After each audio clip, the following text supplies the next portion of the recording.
I thought a road trip would be a great way to bond with my friends. We had been planning it for months and were all excited to hit the open road. We piled into my car and set off on our adventure, with nothing but good times ahead. But things quickly took a turn for the worse. We found ourselves in the middle of nowhere, with no cell service and no idea where we were. The roads were winding and treacherous, and the only light came from our headlights. As we drove deeper into the wilderness, we began to hear strange noises outside the car. At first, we brushed it off as just the sounds of the forest, but then we started to hear something tapping on the roof of the car.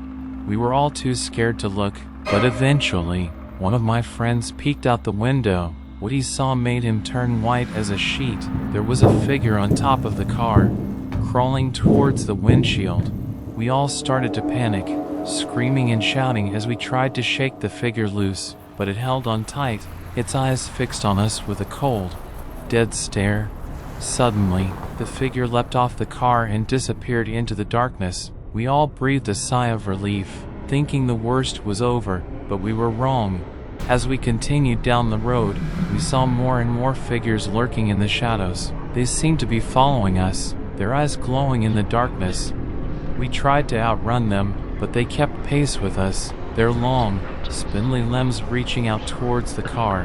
It was like something out of a nightmare, but we couldn't wake up. Eventually, we came to a bridge that spanned a deep ravine. We knew we had to cross it, but as we drove across, we heard a sickening crunch. One of the figures had jumped onto the hood of the car and was now clinging to the windshield. We were trapped on the bridge, surrounded by the sinister figures that had been following us all along.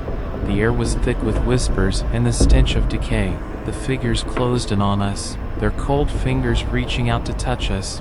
We were paralyzed with fear, unable to move or scream. The bridge had become a place of darkness and terror, and we knew that there was no escape.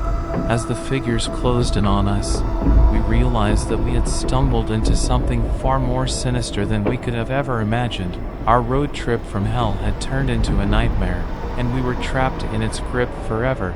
As the figures closed in on the group, their hearts raced with fear. The once familiar bridge transformed into a sinister gateway to an unknown realm. The friends desperately searched for an escape route, but the figures seemed to anticipate their every move. The eerie silence was shattered by a chilling whisper that echoed through the air.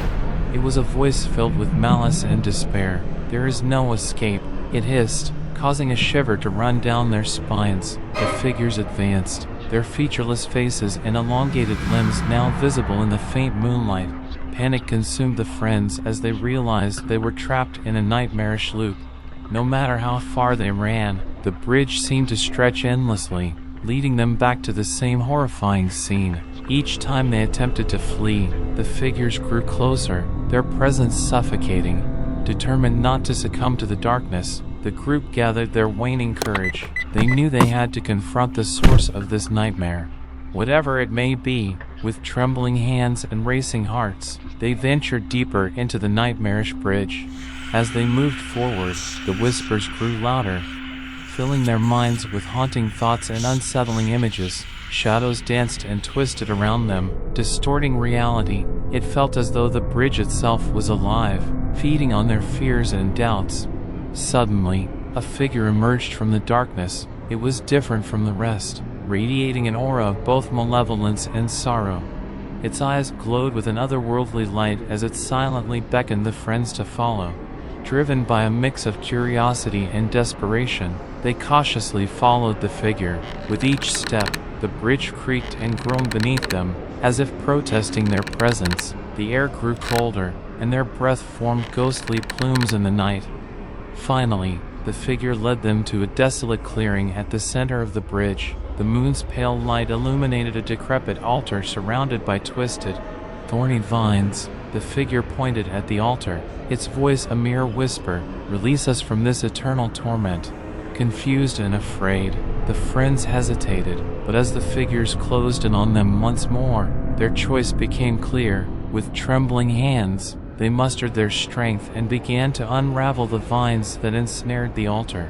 As the last vine was removed, A surge of energy pulsed through the bridge, causing the figures to recoil in pain. In that moment, the bridge shattered, and the friends found themselves free from the nightmare's grasp.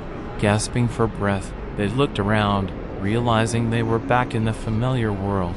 The figures were gone, and the bridge, now in ruins, appeared as nothing more than a forgotten relic. Relief washed over them, but the memory of that nightmarish journey would forever haunt their dreams. From that day forward, the friends knew that the world held mysteries far beyond their understanding. They had glimpsed the darkness that lurked beneath the surface, forever changed by the encounter, and as they continued their road trip, they vowed to cherish every moment of light and to never venture too close to the dark edges of the unknown again.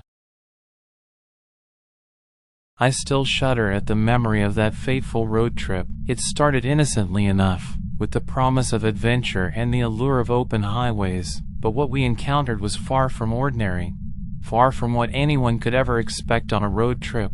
It was a cool, crisp autumn day when my friends and I set out on our journey. We had packed our bags and loaded the car. Giddy with anticipation, the plan was to drive through remote, picturesque backroads, taking in the beautiful fall foliage, and creating memories that would last a lifetime. The road stretched out before us, flanked by towering trees, their leaves ablaze with red and gold.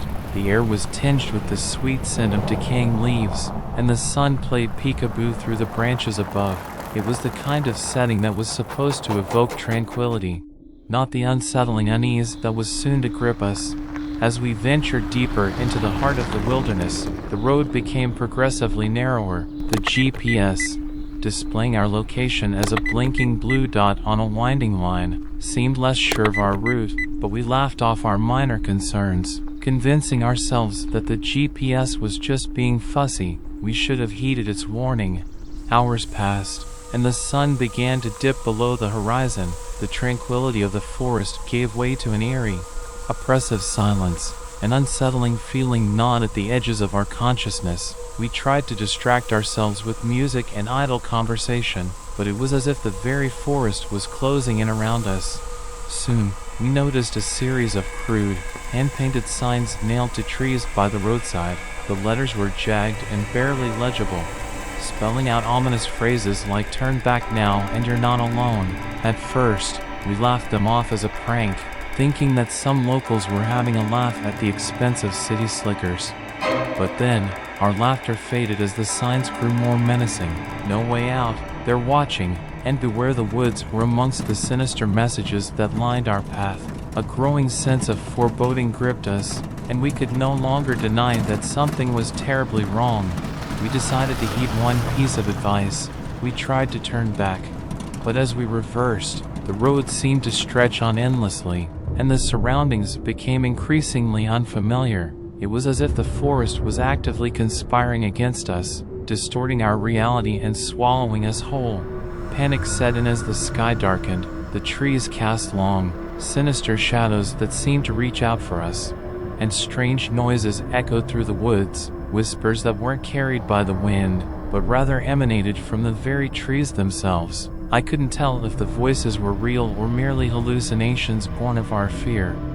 As we continued our frantic journey, we rounded a bend and encountered a nightmarish sight. The road was blocked by a twisted, mangled heap of cars and debris, all overgrown with gnarled branches and vines. It was an impenetrable wall, a macabre monument to the horrors of this forsaken place. We had no choice but to abandon our vehicle and continue on foot. Trudging through the forest, the darkness became absolute. Our flashlights barely cut through the suffocating blackness. Shapes moved in the shadows, glimpses of things we could not comprehend. The forest seemed to come alive, its trees shifting and closing in around us. Suddenly, we heard footsteps behind us. They were faint but unmistakable. We spun around, our hearts pounding, our lights trained on the encroaching darkness, but there was nothing there, just an eerie silence. We quickened our pace, our footsteps echoing through the labyrinthine forest. It felt like hours passed, or perhaps it was mere minutes in that nightmarish realm. We stumbled upon a dilapidated cabin, its windows shattered, its door hanging ajar. It was a sanctuary of sorts, a place to hide from the malevolent forces that had imprisoned us. Inside, we found an old diary, its pages filled with the desperate, rambling writings of someone who had clearly lost their mind. They wrote of a sinister presence in the woods, of eyes that watched from the shadows, of whispers that drove them to the brink of madness. It was a chilling account of what we were experiencing. As we huddled together in that cabin, we knew we had to find a way out. We couldn't stay here, and we couldn't go back the way we had come. We had no choice but to press deeper into the darkness, hoping against hope that we would find an escape from this living nightmare.